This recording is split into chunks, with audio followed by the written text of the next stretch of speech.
Profe. Bueno, muchachos, vamos a dar inicio a la clase de hoy. Hágale, profe. Como les decía, si tienen alguna inquietud con el tema de los programas, voy a ver si entonces si lo tocamos ahorita de último, les trato de explicar para que les quede más claro y les puedo tocar el tema también de la matriz para los que no la han hecho, para que de pronto les resuelva ahí las dudas que les quede. Pero el tema de hoy es lo que es reforestación y planes de compensación.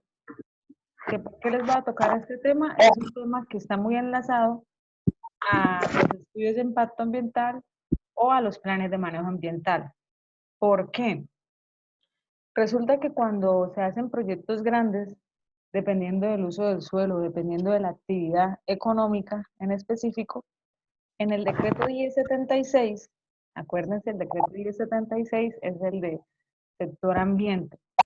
En ese decreto me definen qué proyectos o qué tipo de actividades requieren una licencia ambiental. Si requieren licencia ambiental, ¿qué se tiene que hacer? Se tiene que hacer un estudio de impacto ambiental. Un estudio de impacto ambiental que conlleva un plan de manejo ambiental. Ese plan de manejo ambiental, ¿qué tiene dentro de él? Una parte teórica en su documento, pero lo importante en él son esos programas de manejo ambiental, que es una de las actividades que se deben establecer. Para que se haga un estudio también Belleza. para que se haga ese estudio también se tienen que hacer una, una evaluación de impactos ambientales, que era lo que se quería con esa matriz de impactos, ¿sí? Cuando usted hace esa matriz de impactos, lo que se busca es determinar qué actividades son las que tienen un impacto ambiental más significativo, así como lo hacen ustedes en la matriz de peligros. Definen qué actividades son las que tienen más riesgos y más peligros, ¿sí? Te dan una calificación, porque eso depende de ustedes, que son los que hacen la calificación. Entonces, cuando ustedes determinan las que tienen más valor, o sea, las que tienen el impacto más significativo, a esas actividades se les van a formular unos programas de manejo. ¿Qué quieren, qué quieren esos programas de manejo? Estos programas de manejo lo que quieren es mitigar ese impacto, prevenirlo, corregirlo, ¿sí? Manejarlo de manera apropiada, algún peligro o riesgo ambiental que se presente. Recordemos que la parte de seguridad y salud en el trabajo también está muy de la mano con la parte ambiental. ¿Sí? En qué creen de común que ha tenido dentro de lo que han visto la parte de seguridad y salud en el trabajo con la parte ambiental? ¿En qué creen que tendrían que trabajar en común, en conjunto? Un ejemplo, no sé, riesgo o algo, ¿en qué creen? En todo, profe, porque en el riesgo Sí, en todo. ambiental tenemos que también ver qué impacto generamos nosotros en el medio ambiente con las acciones que realizamos en nuestras labores diarias. Ok, Exacto. sí. Más específicamente, ¿sí? Porque hay actividades que son eh, fuera, me están diciendo, hay actividades que son ya muy netas de seguridad y muy netas en la parte ambiental, ¿sí? Pero, por ejemplo, cuando yo les hablaba de la hoja de seguridad, de las hojas de datos de seguridad, ellas trabajan en común para la parte de seguridad y para la parte ambiental. ¿Qué otro tema? El tema del orden y el aseo. Es un tema ambiental y un tema de seguridad, ¿sí?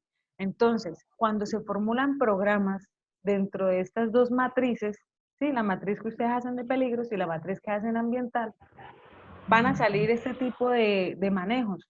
El manejo, por ejemplo, de las sustancias, el manejo de orden y aseo. El programa de manejo de orden y aseo es un programa que se tiene que hacer en todos lados. El que me diga que no es un mentiroso. Se tiene que hacer en todos lados. Programa de manejo de orden y aseo. ¿Sí? Eso es un programa que tiene que hacer en todos lados, que tiene sus objetivos, que tiene sus metas, su introducción, su marco legal, sus indicadores medidos y su cronograma de actividades. Estos son los ítems que tiene que tener todo programa ambiental. Ustedes no me pueden presentar un programa sin un marco legal, no me pueden presentar un programa sin sus metas, sin sus objetivos, sin sus indicadores y sí que menos sin su cronograma de actividades, porque ese cronograma de actividades me va a decir usted qué va a hacer, qué actividades va a ejecutar para mitigar ese impacto que encontró o ese riesgo que determinó en la matriz de peligros. Todo va muy de la mano para las dos, Porque si se monta un sistema de gestión en seguridad y salud en el trabajo o un sistema de gestión ambiental, tienen que montar programas para manejar en la parte de seguridad esos riesgos que encontraron y en la parte ambiental esos impactos que determinaron en la matriz. ¿Me entienden ese contexto? Sí, profe. Quiero Sí, claro. que les quede claro para poder Sí. darles el tema que vamos a iniciar hoy.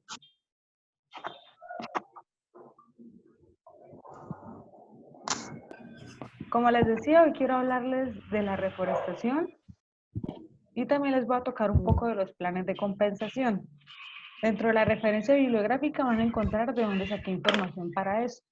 También van a encontrar anexo a esto un manual, ¿sí?, para los planes de compensación emitido por el ministerio. O sea, es un manual del Ministerio del Sector Ambiente y Desarrollo Sostenible. ¿Sí? O sea, es un manual que está avalado. Pero vamos a iniciar. ¿Qué entienden ustedes por reforestación? Quiero escuchar. Bueno, sin leer, me gustaría más. Palabras. Para mí, profe, para mí sería como empezar a sembrar árboles en sitios donde han sido talados, ¿no? Ok. Sandra. Reforestación no es darle nuevamente vida a la tierra, tratar de mitigar el daño sembrando nuevas plantas y nuevas flora o fauna para ayudar al medio ambiente. También tiene mucho que ver. ¿Alguien más que me quiera dar su aporte? Que me quiera dar su punto de vista. Todo es válido, son las palabras de ustedes. Pues es tratar de contrarrestar un poco la contaminación que hay, la falta de oxígeno y demás cosas. Ok, sí, es muy bien. En sí, con palabras claras, tiene mucho que ver con todo lo que dijeron. Necesariamente no tiene que ser una plantación que se haga en el sitio donde se taló, sino se definen otros sitios cercanos que ayudan a que haya una pronta recuperación de esas áreas. Con otras palabras, aquí dice que es una acción importante para mitigar todas esas problemáticas ambientales, como dijeron ustedes, sin importar cuál sea el fin de este, desde el comercial o industrial hasta el destinado para la protección ambiental. Ellos buscan brindar protección ambiental, puesto que no intervendrá ningún tipo de interés económico en las especies ni en el uso de esta vía. También brinda servicios ambientales. Recuerden que cuando hablamos de servicios ambientales, ¿qué sirve? Sirve para la recuperación del suelo, sirve también para la recuperación de cuerpos hídricos, de ciertos ecosistemas. Al haber una recuperación en esos ecosistemas, va a haber una mejora en la fauna y en la flora. ¿Por qué? Porque hay veces que cuando ocurre la deforestación, ¿sí?, ya sea por incendios, por tala, de pronto por gente que lo que hace es deforestar para ampliar sus fincas, lo que hacemos es un desplazamiento de especies, desplazamiento de fauna y flora. Entonces ahí es donde se ven afectados los ecosistemas. Por eso es que la reforestación busca conservar la biodiversidad. No es sembrar por sembrar, porque me dice Alexander, no, profe, es que yo quiero ir allá a sembrar un palo de mango. No, hay que sembrar una especie, ¿sí?, donde entra el tema de la dendrología, que es el estudio ya más de los nombres técnicos de las plantas. Entonces ellos que empiezan a mirar el tipo de suelo, el tipo de ecosistema, qué especie es la que va a proliferar ahí y cuál sirve para atraer más especies de fauna para que haya una mejora en ese ecosistema. Otro servicio fundamental es que se busca la reforestación es el de recreación también. Incentivar el turismo para hacer un recorrido atractivo considerando el paisaje como un valor agregado en todo el tema de lo que es la vía verde. Aquí también se dice que hay persistencia de especies como el cedro rojo y ahí está el nombre técnico, ¿sí?, cuando hablamos de conservación de especies. ¿Hay alguna duda hasta el momento? No, profe. Aquí llego yo a la normatividad.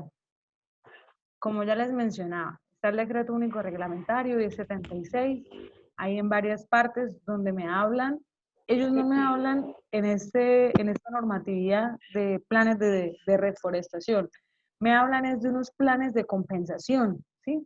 Habla de sobrecompensaciones ambientales que buscan conservar el manejo de áreas protegidas. Recordemos que también en Colombia hay una división, ¿sí? Hay un mapita que se hizo donde hay una división de los usos del suelo. ¿Qué entienden ustedes por usos del suelo? Yo ya se los había explicado, pero quisiera saber si alguien recuerda algo. Usos del suelo. Pero yo lo he escuchado, pero la verdad no me acuerdo. Por lo que creería que es un mapa de usos del suelo. O sea, usted ve Colombia, pero ya no lo divide por departamentos, sino lo divide por usos del suelo. Alguien que me diga algo. Nada, Ah, no, Daniela. nada. Bueno, cuando hablamos de usos del suelo, como yo les mencionaba, ahí lo que hace dividir a Colombia es en esas áreas protegidas, zonas rurales, zonas urbanas, zonas recreativas, ¿sí? Entonces, lo que se busca es que se divide todo el área de Colombia dependiendo del uso que ya le ha dado el ministerio, ¿sí? El ministerio, En junto con el gobierno. zonas, ¿Cómo? en zonas verdes, zonas Sí, hay varias clasificaciones. Yo les menciono por encima las que medio recuerdo. Sino que también, como decía, las áreas recreativas, ¿cuáles serían? Los parques. De los parques, en los parques usted no puede ir a construir, no puede invadir un parque. ¿Sí? Son zonas exclusivamente para la recreación. En ellas hay una reglamentación. Como decían, usted en un parque no puede ir a ¿qué? ¿Qué está prohibido en un parque, Alexander? ¿Qué cree usted que está prohibido en un parque? Un espacio Pues, público de ese tipo. pues, profe, por ejemplo, yo he visto que hay parques que prohíben hasta poner casetas, que pues muchos los hay, ¿no? Que invaden el, digamos, Más. como, por ejemplo, no pueden fumar, no pueden tomar, no pueden, sí, o sea, no pueden, digamos, como dice usted, invadir el espacio público, que es solamente para eso. ¿Se han visto que hay parques que usted no puede llegar allá a sentarse a tomar unas cervezas porque la policía llega y le dice, váyase de Sí, aquí? señora. Cuando es tarde lo mismo, ya no debe estar aquí en este parque. O que lo vean por allá orinando, lo mismo, eso es para una multa, ¿verdad? Al igual Sí, que eso, señora. ahí es donde yo hablo de esos usos del suelo. En esa normatividad se especifica exactamente sobre esos temas del uso del suelo. Pero ¿por qué entra el tema de compensación? Porque resulta y pasa que usted cuando monta lo que les llamaba el estudio de impacto ambiental, sí que tiene un plan de manejo ambiental, y ese plan de manejo ambiental que tiene, ya les había dicho. ¿Qué tiene el plan de manejo ambiental? La verdad, los quiero pilosos. Los escucho. Ahí no Ninguno. escucha, profe. ¿Qué tiene dentro de sí? Profe, ¿me repite la pregunta? Sí. Yo les mencionaba que el estudio de impacto ambiental tiene un plan de manejo ambiental dentro de él. Y dentro del plan de manejo ambiental, ¿qué encontramos? un plan de respaldo, un plan de emergencia, un plan de recuperación. Sí, puede ser. ¿Qué más? Yo les he mencionado, inclusive esa es la última tarea. Activo, ¿Cómo? eh, redactivo y lleva un objetivo, un análisis. Ya me olvidé. Yo les mencioné ahorita. ¿Cuál es la última tarea? Lleva una ley. El nombre que les mencioné ahorita. ¿Cuál es la última tarea? A ver, ¿cuál es la última tarea que no han subido ninguno? Un programa de Esos programas. Un plan de manejo tiene unos Programas de programas. manejo ambiental. Exacto. Entonces, ¿qué pasa? Ustedes formulan ese estudio de impacto ambiental. Cuando formulan un estudio de impacto ambiental, bueno, eso no lo hacen solo ustedes, eso lo hace un grupo interdisciplinar. Interdisciplinar son varios profesionales, ¿sí? Esos profesionales hacen una evaluación, un estudio de línea base. ¿Qué es eso? Se contrata un geólogo, un forestal, un dendrólogo, un arqueólogo, se contratan también microbiólogos, ingenieros químicos, para que me entren a hacer un análisis que el suelo, también la parte de climatología, me hacen un análisis de riesgo, también ¿cómo se llama? Entran ahí los gestores sociales a hacer un análisis psicosocial, entra la parte del servicio público para hacer un análisis de cómo es el transporte, cómo es la actividad económica ahí, cómo son las vías, cuál es la fauna y la flora que lo componen. Entren a hacer un análisis de línea base completo, que es muy similar a un análisis de línea base que se hace para, no sé si ustedes han escuchado el plan de ordenamiento territorial. Un plan de ordenamiento territorial es para un ¿qué? Por lo general se hace para un municipio o un departamento. Cuando es un poquito más pequeño, por ejemplo, hablemos de un Pamplona, se llama un plan básico de ordenamiento territorial. Pero cuando ya es un pueblito, pongámosle un Lourdes, pongámosle un Cutilla, yo qué sé, se habla de un esquema de ordenamiento territorial. Quiero saber si ustedes han escuchado esos términos. El POT, no sé si lo han escuchado, que cambia con cada gobierno. No, Nunca lo han escuchado. no, hasta ahorita. Con cada gobierno, es decir, cada vez que se elige un alcalde o un gobernador, tienen que hacer una actualización a ese plan de ordenamiento territorial, plan básico de ordenamiento territorial o esquema de ordenamiento territorial. Él se difiere en sus nombres es por el tamaño, ¿sí? Porque ustedes saben que un departamento o una ciudad como Cúcuta requiere un POT. Pero si usted se lo hace, para, por ejemplo, para los patios o Villa del Rosario, requiere un PBOT, Plan Básico de Ordenamiento Territorial. Entonces, dentro de ellos, hacen también un estudio o un análisis de toda esa línea base. Ya tienen una base, pero ellos deben actualizarla, porque ustedes saben que cada 4 años todas las características y sus composiciones no son iguales. ¿Sí? Entonces, cuando ustedes tienen eso actualizado, cosa que no pasa en Colombia, porque aquí lo que hacen es un copy-pegue, hacen todas las cosas mal, inclusive cuando hacen actualizaciones de otros municipios, ustedes saben qué hacen. Digamos, no sé, un Tibú hace una actualización de su esquema de ordenamiento territorial y cuando van a mirar es una copy-pegue de un Campo 2, de un Lourdes, de otro municipio. No lo hacen ni bien, hacen un copy-pegue de otro municipio. O sea, imagínense la magnitud del robo de las cosas como las hacen mal en el estado. Entonces, cuando yo voy al plan de compensación o al plan de compensación por pérdida de biodiversidad, es para esos estudios de impacto ambiental, ¿sí? Que son proyectos grandes, donde usted le formula toda esa línea base, hace su matriz, hace sus programas de manejo ambiental, del plan de manejo ambiental, y establece también el plan de compensación por pérdida de biodiversidad. Este plan de compensación es un plan de reforestación, un plan de inserción de especies de fauna, ¿sí? Donde usted entra... ¿Sí? ¿Cómo, Sandra? Aló. Sandra. Sandra, mano, despierte. No, aquí estoy. Usted era la que estaba hablando, ahí me iluminó. Quiero escuchar es a Sandra, la madre, porque Sandra, ¿para qué? Sandra sabe mucho. Sandra, a ver, explíquenos ahí. Debo dormir. Ah, está durmiendo. No, mentira, profe. Bueno, entonces quiero que entiendan esa parte del por qué toco este tema, para que ustedes entiendan la importancia de esto.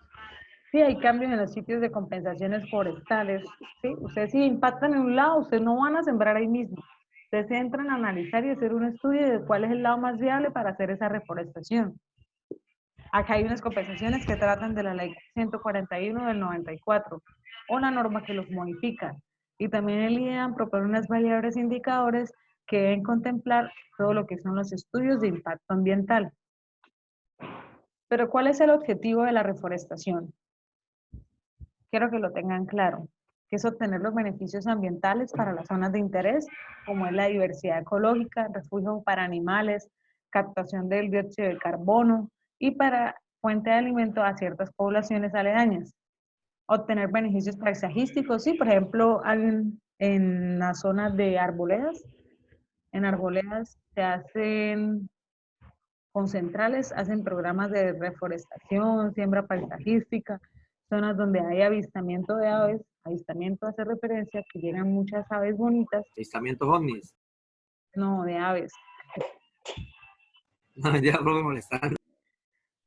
Bueno, zonas donde hay esos avistamientos de aves, entonces ayuda a que se trate de mejorar paisajísticamente ciertas zonas para que de pronto incluya lo que es el turismo. Eso es una mejora pues positiva.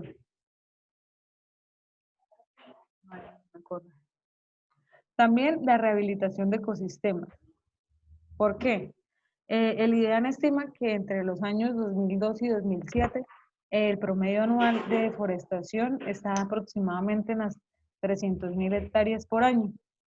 Con el fin de contrarrestar todas estas pérdidas, el Banco Interamericano de Desarrollo y el Estado colombiano Con el suscribieron coronavirus. la operación de Ajo. crédito con este código para financiar el programa de apoyo al Sistema Nacional Ambiental, es el SINA. Quiero que aprendan ciertas siglas que son importantes, el cual tiene por objetivo mejorar la gestión ambiental en esas entidades.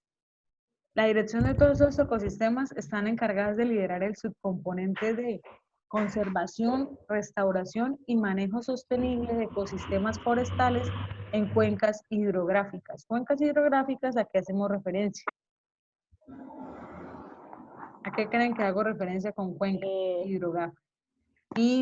A las crecientes, A las las cuencas crecientes hidrográficas naturales. obviamente son sistemas lóticos, o sea, los ríos, quebradas, riachuelos, ¿sí? Que busca asegurar la renovación y disponibilidad del recurso hídrico para el consumo humano y las actividades productivas a través de la fertilización de esos proyectos.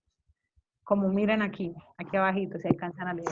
Establecimiento de plantaciones protectoras, productoras cercas vivas y sistemas agroforestales. Y la rehabilitación de esos ecosistemas degradados a través del manejo de sucesión natural, ¿sí? Que son con las rastrojeras, son plantaciones rastrojeras que lo que ayudan es a contener, que sirvan de, como contenedor de cuerpos hídricos, ¿sí? Ayuda a que haya más humedad en los suelos, en ciertas zonas donde es viable que tenga más humedad. Como mira, aquí en la última imagen se ve que son zonas húmedas, ¿sí? En la de abajo. ¿Sí le alcanzan a apreciar? Esas son especies rastrojeras. ¿Sí ven que están haciendo ahí una siembra?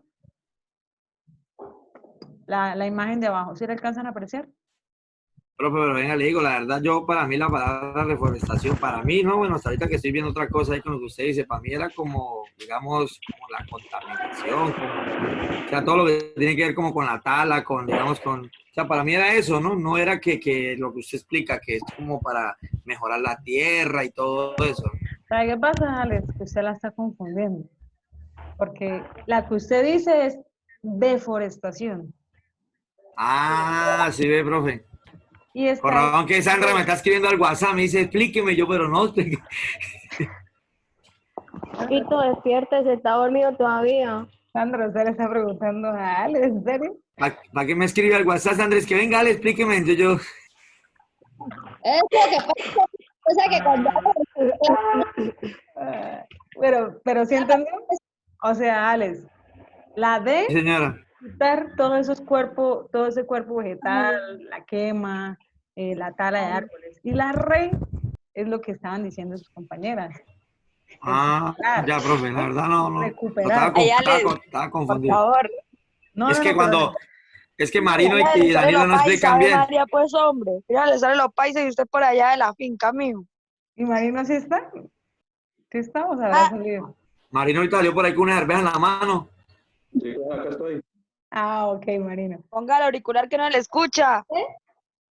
Bueno, estos ítems que ustedes ven aquí es aproximadamente un estimado, ¿sí? No es exacto porque no hay un manual específico que haya emitido el ministerio de un plan de reforestación, ¿sí? Él tiene como todo documento su introducción, su problemática. Si usted va a hacer un tipo de plan, usted siempre tiene que estar haciendo es una problemática o un planteamiento del problema. Ustedes ya saben en qué consiste un planteamiento del problema, ¿verdad? Entonces empiezan a hacer luego una alineación estratégica del proyecto, la línea temática, cuál va a ser la estrategia para intervenir, hacen una descripción y caracterización del área a intervenir. Ahí tienen que entrar ya un poco de profesionales a hacer un poquito la estimación de cuáles son las especies de fauna, de flora, características del suelo, características de la climatología, que son las que predominan ahí. También su parte geológica y pasan a hacer la georreferenciación, utilización de GPS, también aplican, implementan drones para tomar capturas de los, ¿cómo se llama eso? De los cuerpos que hay frondosos de especies vegetales. ¿Qué tanta vegetación hay en esa área? Luego entran la parte de costos, ¿sí? Cadena de valor, los costos anuales del proyecto, de dónde salen esos recursos, cuáles son las consideraciones generales para esa intervención, un horizonte, el cronograma de la implantación, se analizan los riesgos. Cuando son zonas, quiero que tengan esto claro, cuando son zonas donde el acceso es complicado, es decir, que para llegar toca, no sé, ir a pie ciertas horas o en bestia, que no hay acceso vehicular, ¿sí? Lo que hacen es hacer un vivero, entonces producción de un vivero. Hacen la instalación de un vivero ahí mismo. ¿Por qué? Porque usted no va a llegar y de una vez el mismo día que llegó con toda esa cantidad de especies vegetales, las siembra el mismo día, por más gente que tenga. No, eso no es así. Y aparte de esto, se programa la siembra y posteriormente a esto hay que hacerle un mantenimiento. Usted no puede hacer un proyecto de reforestación donde usted llegó y plantó y dejó eso tirado. ¿Por qué? Porque usted no está garantizando que realmente esas especies proliferen o crezcan ahí. Tienen que hacer un mantenimiento, tienen que haber alguien, si es una zona donde no es muy húmeda, tiene que haber alguien que le esté haciendo el mantenimiento, los riegos. Aquí dice medidas de preservación sugeridas, que hay que hacerle un mantenimiento a la zona de tipo ya con el abono. Hay unos indicadores también de seguimiento y evaluación para ver si se mejoran las condiciones de ese ecosistema. La sostenibilidad del proyecto, quiénes son los responsables, los beneficiados, se hace el análisis social también, se hacen unas conclusiones y recomendaciones para poder dar inicio a este tipo de proyectos. De igual manera, se tienen que pasar una serie como de informes, tanto a la alcaldía como al encargado de eso, que por lo general los que avalan ese tipo de proyectos ya es el ministerio. No se hace ni siquiera con la corporación, sino es el ministerio directamente. En este tipo de proyectos, tristemente, hoy en día hay mucho robo, porque ellos hacen esto por encimita, contratan un solo profesional, van y hacen la siembra y realmente no hacen ni el mantenimiento, ni miden los indicadores, no hay alguien que esté pendiente de esos factores tan importantes que lo que buscan es mejorar las condiciones de ese ecosistema. ¿Quedamos claros o hay alguna pregunta? No, profe. Clarísimo. No, profe, todos estamos claros. No, los parques que están haciendo nuevos, les siembran las plantas y eso, y como no tienen el cuidado, se secan y ya, ahí quedó. Solamente fue para la foto de que lo hicieron. Exacto. Digamos, ahí ya el embellecimiento paisajístico no aplica. ¿Sí? Por ejemplo, un ítem que coloco aquí es el cuidado del material a plantar. ¿Sí? ¿Qué hacen en el vivero? Miran el tratamiento de las especies que determinaron que iban a sembrar. Entonces, digamos, aquí se habla de esperar el temporal de lluvias para así reducir los riesgos de mortandad, que se sequen esas especies. Al encontrarse en el sitio de plantación, colocarlos bajo sombra, regarlos y protegerlos de vientos fuertes. ¿Sí? Eso es lo que busca el vivero, no llegar y dejar las plantas allá no les va a pasar nada. No, eso no es así. ¿Sí? Hay un acondicionamiento del terreno también, porque dependiendo de las características del terreno, puede que sea una siembra fácil como puede ser una siembra complicada. El terreno que será reforestado se le tendrá que retirar la maleza existente. Debido al uso, se recomienda arar o rastrillar el terreno. Y una vez removido el suelo, es conveniente. Pero, ¿quién es el que tiene esa ollita ahí? Quedan 3 minutos, muchachos. Me tocaría cerrar y volver a abrir de una vez, ¿no? Para que de una vez vuelvan a conectarse porque ella tiene un tiempo, ¿sí? Una vez removido el suelo, es conveniente fertilizarlo con algún fertilizante orgánico, ya puede ser un compostaje o un humus de lombriz. ¿Sí? Aquí hay unas actividades que se hacen, por ejemplo, el arado, donde se hace la limpieza del terreno, ya si hay que descapotar con máquina, pues también es otra posibilidad, dependiendo del acceso, ¿sí? Eliminación de todas esas plántulas que no se desean, y se debe arrancar las malezas desde las raíces, ¿sí? Entonces, como les decía, eso no es una actividad que yo llego y sembré y ya, no, hay que preparar también el terreno. Aquí hay un paso a paso de cómo realizar esa plantación. Hay que mantener lo que es pala, rastrillo, abono y la regadera para plantar esos árboles, y si son árboles grandes, con estacas y lazos. Más trabajo todavía.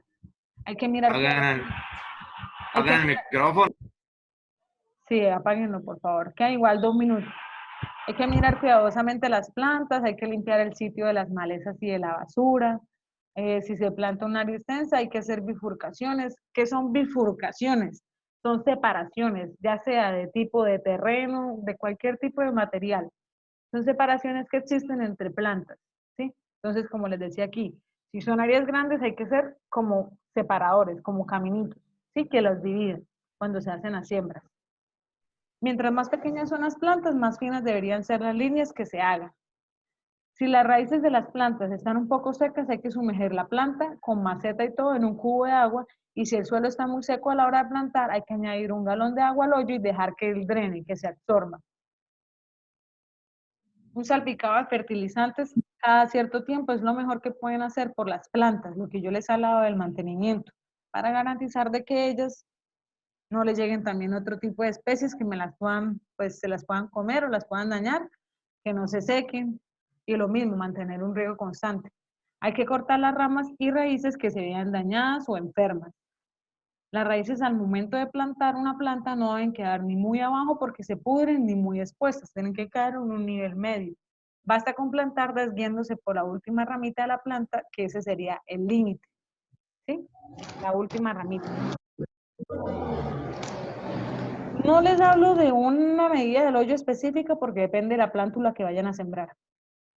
Hay plantas pequeñas como hay plantas grandes, dependiendo de sus características. Si la raíz más o menos viene siendo esto de largo, más o menos esto, pues el hoyo vendría siendo eso, con unos 4 deditos más o menos de más, unos 10 centímetros más, para que ella quede bien, pero tampoco tan profunda.